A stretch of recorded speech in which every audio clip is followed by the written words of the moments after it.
For centuries, the indigenous have recognized the Earth's healing powers. There have always been those spots in the world that just seem to have a special kind of power, an abundance of energy and positivity.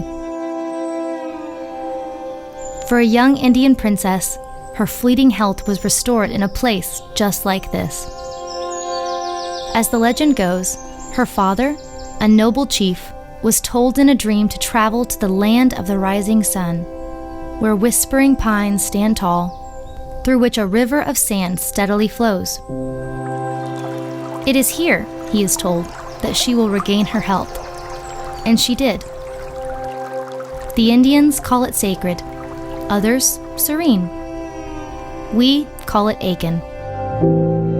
Pine-scented air, cool artesian water filtrated by the sandy forest floor, and mild temperatures, all at an elevation that provides a near-perfect atmosphere, are the hallmark of Aiken's healing properties.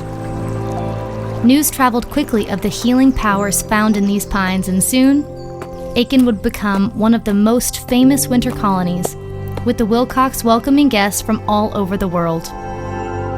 Some came for health reasons, others for relaxation and recreation, but all agree there is something powerful in these pines.